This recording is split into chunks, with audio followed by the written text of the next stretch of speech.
자, 오늘은 여호수아 1장에서 8장까지 보도록 하겠습니다. 여호수아, 예호슈아, 히브리어로 그렇게 발음이 되는데요. 우리말 뜻은 여호와는 구원이시다라는 뜻입니다. 그래서 히브리어로는 야훼와 호세아가 합쳐진 단어입니다. 그래서 호세아가 구원이라는 뜻이고, 그리고 야훼가 여호와라는 뜻이죠.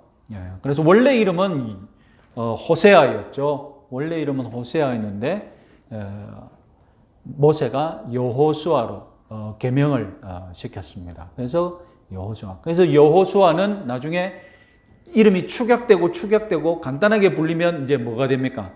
예수아. 우리말로 예수가 되는 것입니다. 바로 여호수아로 들어가기 이전에 그 이전 모세 오경에서 여호수아가 가끔씩 등장을 했거든요. 그러면서 모세가 여호수아를 데리고 다니면서 자기 후계자로 키우는 과정을 우리가 한번 간단하게 정리해보고 넘어가면 여호수아서는 또 그런 부분에 대해서 자세히 설명하지 않으니까 나름대로 재미있는 부분인 것 같습니다. 자, 그러면 제일 먼저 출애굽기에서 여호수아가 등장하죠. 같이 한번 읽어보겠습니다. 모세가 여호수아에게 이르되 우리를 위하여 사람들을 택하여 나가서 아말렉과 싸우라. 내일 내가 하나님의 지팡이를 손에 잡고 산 꼭대기에 서리라.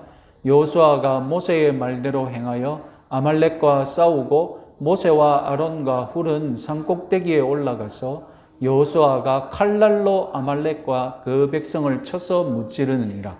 여호와께서 모세에게 이르시되 이것을 책에 기록하여 기념하게 하고 여호수아의 귀에 외워 들리라. 자, 무슨 장면을 우리가 딱 기억할 수 있겠습니까? 전쟁터에 여호수아를 보내거든요. 출애굽하면서 정규 군대가 없었지 않습니까? 지금 아말렉 군대가 이스라엘의 뒤 약한 부분을 계속 공격하니까 참다 못 참아서 이제 모세도 아말렉과 싸우게 하는데 아무래도 안 될 것 같으니까 하나님의 도우심을 기대하면서 모세는 이제 지팡이를 들고 그 유명한 기도하는 장면이 나오는데 싸움은 정작 누가 합니까? 싸움은 여호수아가 이끄는 민병대 수준도 아니죠. 막 그동안 노예 생활하다가 갓 이제 나왔는데 거기서 조금 건장하고 좀 싸움 좀 하게 생긴 사람, 그런 남자들을 뽑았겠죠. 그 중에 여호수아가 뽑혔던 거예요. 그럼 여호수아는 딱 보기에 먼저 싸움 잘하게 생긴 사람이라고 제 개인적으로 생각이 됩니다. 왜, 뭘 보고 여호수아에게 리더를 맡겼겠어요? 그죠? 체격이라든가 평소에 하는 그 모든 신임 듣는 소문이라든가 그 할 때 전형적인 군인상이었다는 것을 한번 우리가 유추해 볼 수 있겠습니다. 그래서 잘 싸웠죠.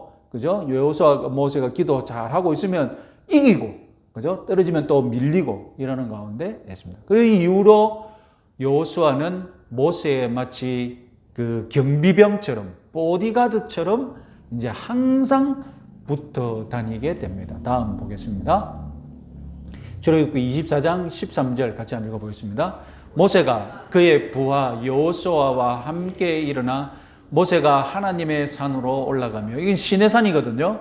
시내산에서 하나님께서 모세를 불러드릴 때 장로들과 70인 장로들은 어떻게 합니까? 산 밑부분에 있게 하고 모세하고 여호수아만 또 올라가죠.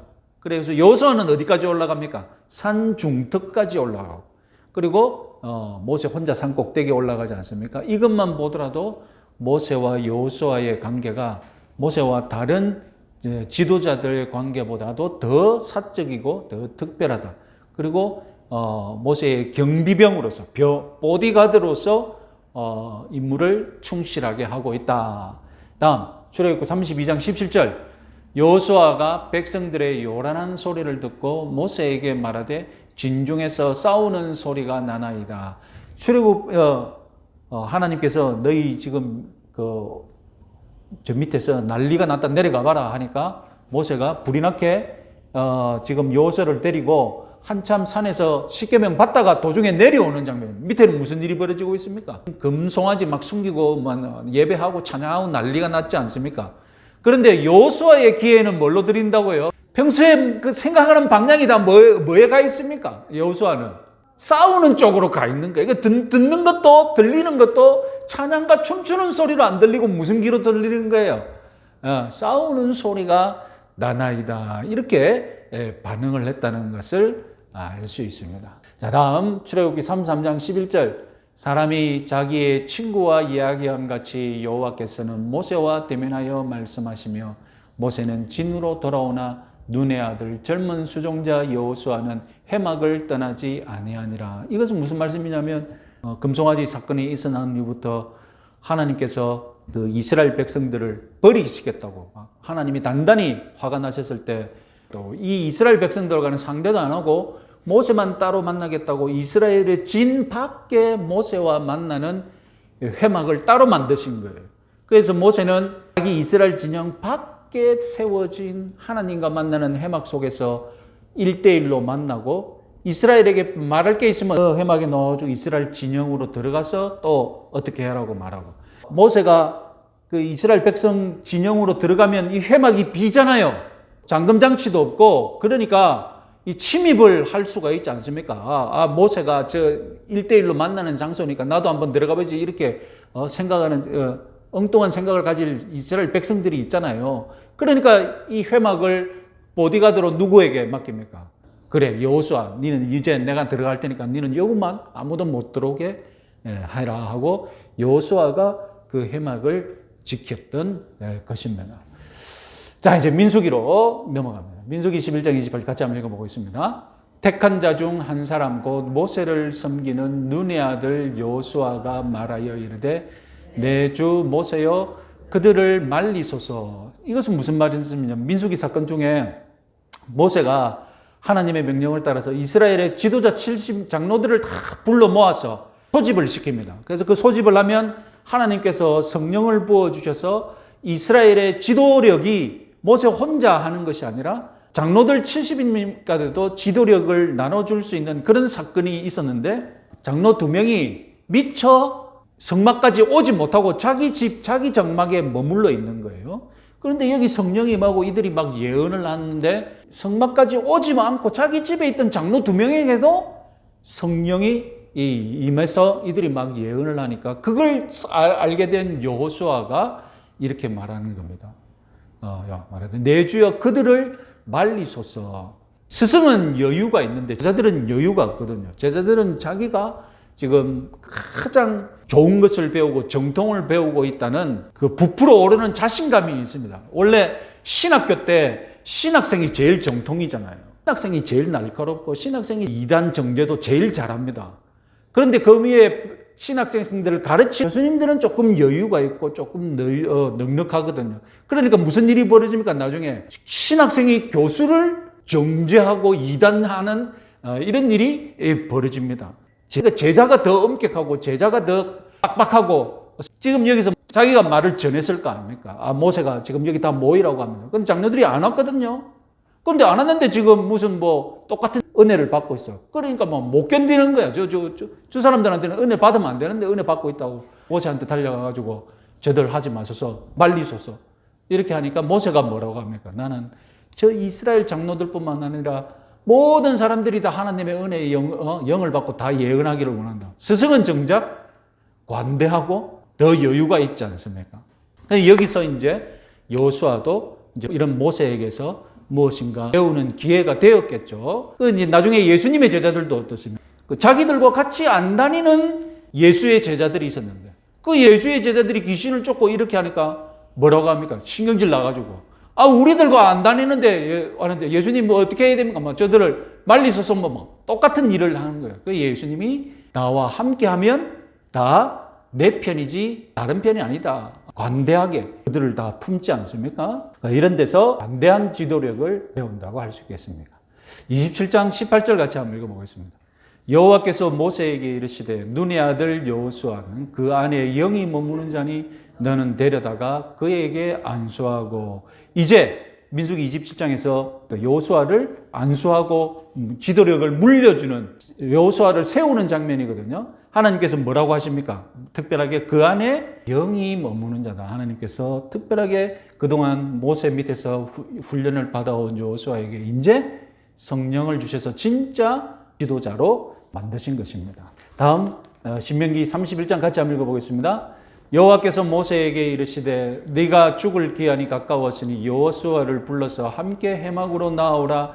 내가 그에게 명령을 내리라. 모세와 여호수아가 나아가서 회막에 서니 여호수아께서 또 눈의 아들 여호수아에게 명령하여 이르시되 너는 이스라엘 자손들을 인도하여 내가 그들에게 맹세한 땅으로 들어가게 하리니 강하고 담대하라. 내가 너와 함께 하리라 하시니라. 어떤 약속을 하십니까? 강하고 담대하라. 내가 너와 함께 하리라. 이제 임마누엘의 약속이 구약에도 있다고 할 때 이런 예를 들 수 있겠죠. 이런 구절을 모세에게 함께 하셨다는 하나님이 이제 여호수아에게도 함께 하시겠다 약속입니다. 다음 한번 보겠습니다.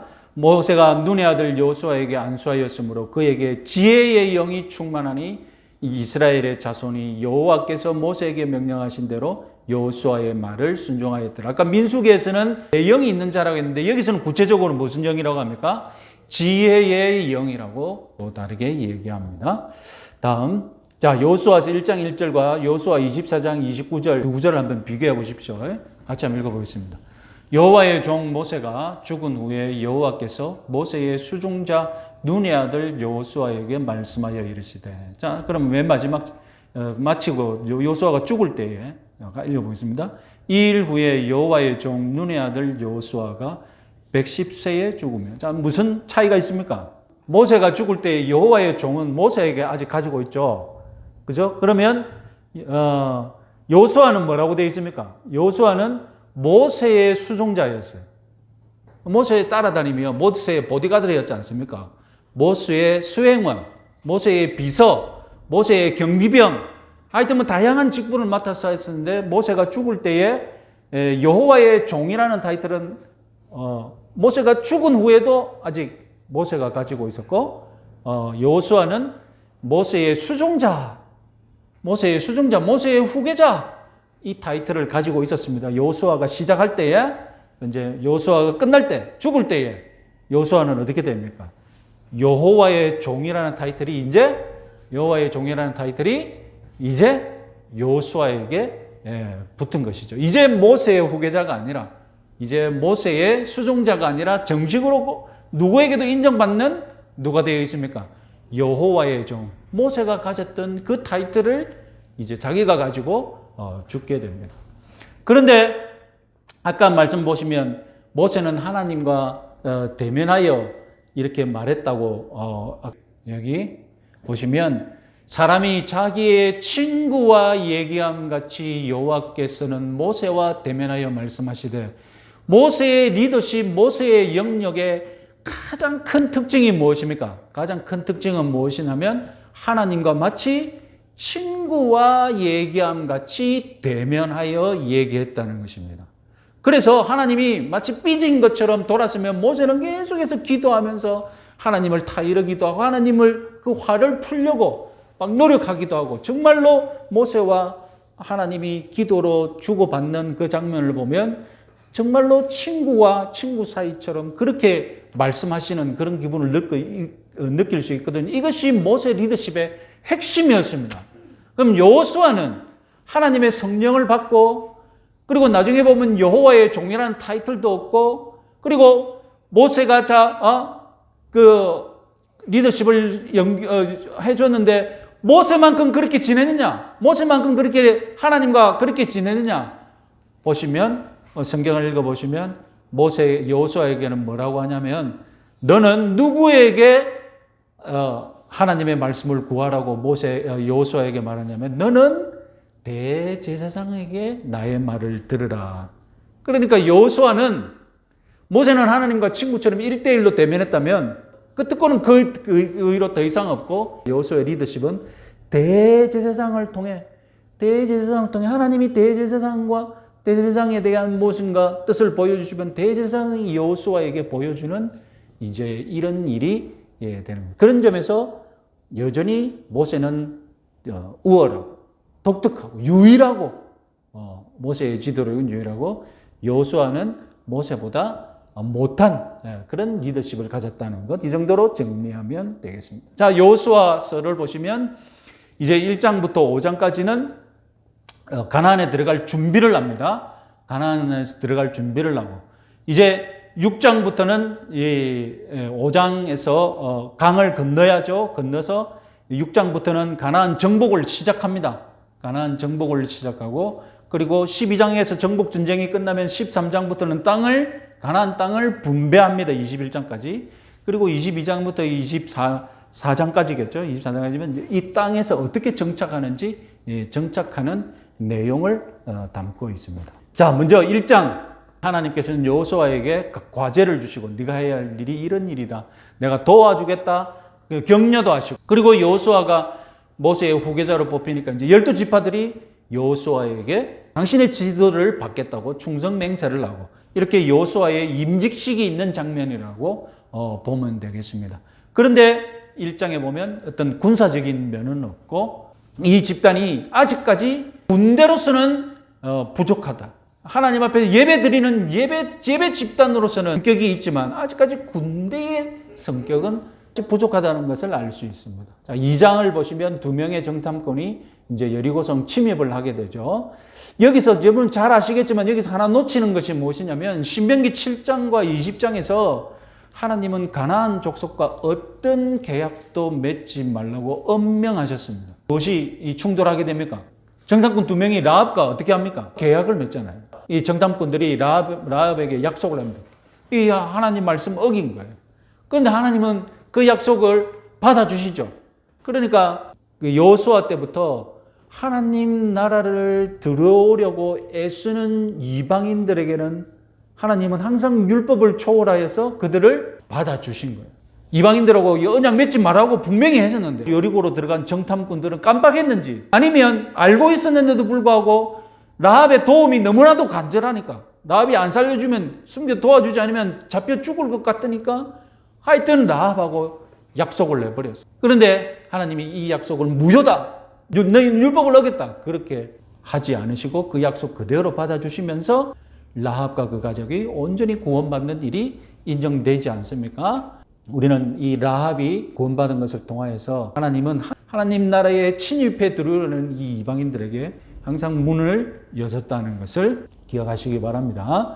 라합은 그 이후로 기독교 전통은 믿음의 여인으로 인정하죠. 마태복음 1장 5절에는 메시아의 조상으로 족보에 이름이 들어가고 야고보서 2장에서는 아브라함과 같은 믿음을 소유한 유일한 여인으로 소개되기도 하죠. 유대 전통, 유대인들은 라합을 어떻게 했느냐? 유대인으로 개종하고 여호수아와 결혼했다. 이렇게 믿습니다. 그리고 사라, 아비가일, 에스더와 함께 빼어난 미모를 가진 4인방으로 유대인들은 찬양을 하고 있습니다. 3장, 이제 요단강을 건너야죠. 이 물의 위협을 받으면서 3장 15절에 보시면 요단이 곡식 거두는 시기에는 항상 언덕에 넘치더라. 강이 범람하는 계절에 지금 들어가는 거예요. 그래서 왜 범람하는 계절에 하나님이 이렇게 들어가시는가? 이것은 사람이 하는 일이 아니라 하나님이 하시는 일이라는 것을 분명히 또 보여주고 그리고 요단강이 범람하는 시기에는 이 가나안 족속들이 요단강 저쪽으로 누가 넘어올 것지는 신경도 안 쓸 거 아닙니까? 그때 이 빈틈을 노려서 이제 하나님께서 인도하셨다고 그렇게 우리가 생각할 수 있겠죠. 그래서 3장, 4장 이것은 순서도 없는 것 같고 아까 앞에서 한 이야기 또 하는 것 같고 아까 앞에서는 이렇게 얘기했는데 중간에는 이야기가 바뀌는 것 같고 이런 장면들이 몇 장면이 있습니다. 그래서 정리를 내보면 이스라엘이 도강을 시작하고 도강 후 돌 12개를 취하고 강 가운데 돌들을 세우고 제사장들이 도강 후 강이 정성화되고 그리고 요단강에 돌 12개를 길갈에 세웁니다. 그 내용상 여호수아가 돌 12개를 강 가운데, 강 중간에 세우는 이야기가 나옵니다. 그러면 길갈에 돌 12개를 나중에 세우는 것과 강 중앙에 돌 12개를 세우는 것, 이 두 개가 있다는 말인가? 그걸 인정하는 번역이 있고요. 돌은 두 군데 세워졌다. 아니다. 이 강 중앙에 세워졌던 돌하고 강 밖에 길갈에서 세웠던 돌은 같은 돌이다. 하나의 사건으로 그 돌이 그 돌이다. 이렇게 세워진 것은 길갈 하나뿐이다라고 생각하는 의견이 있고 두 가지가 있습니다. 저는 개인적으로 막 두 군데 세웠지 않느냐. 여호수아가 자기 임의로 강 중앙에 돌을 세운 것 같고 하나님은 뭐 특별하게 그것을 탓하지 않은 것처럼 그렇게 보입니다. 5장은 이 도강한 뒤에 이스라엘 백성들이 겁나 많은 계절에 강을 건넜다는 사실이 가나안 족속에 쫙 퍼지면서 반응이 마음이 녹았고 정신을 잃었다. 우리 성경은 그렇게 번역을 합니다. 범난기에 요단강을 건넜다고 충격을 받은 거예요. 그래서 반응이 두 가지로 나타나겠죠. 아예 항복하는 것이 낫겠다. 그래서 나중에 항복하러 오는 족속이 있고 아니면 빨리 싹을 잘라야 되겠다 해서 연합군을 이루어서 쳐들어오죠. 생각보다 가나안 정복이 쉽게 되는 이유는 이들이 덩어리로 뭉쳐서 쳐들어오기 때문에 가나안 정복이 생각보다 빨리 이루어지게 됩니다. 그리고 5장에 건너오자마자 이스라엘 백성들은 전쟁 전에 할례를 받습니다. 너희들이 군대로 살기보다는 하나님을 섬기는 하나님의 백성으로 예배자로 살아야 한다는 것을 전쟁을 앞두고 할례를 먼저 명하게 하고 그리고 할례를 받은 이유는 유월절을 지켜야 되는데 할례를 받지 못하면 유월절을 참가할 수 없으니까 유월절을 지키라. 그래서 과거를 잊지 마라. 너희들이 가나안 땅에 들어갔다고 출애굽의 역사를 잊으면 안 된다는 것. 그리고 만나가 중단이 됩니다. 이제 너희들이 직접 키워 먹고 살아야 한다는 것을 가르쳐줍니다. 6장에서는 그 유명한 여리고성 이야기 그리고 7장, 8장에서는 아이성 이야기가 나오게 되겠습니다. 자, 우리 이제 같이 성경을 읽도록 하겠습니다.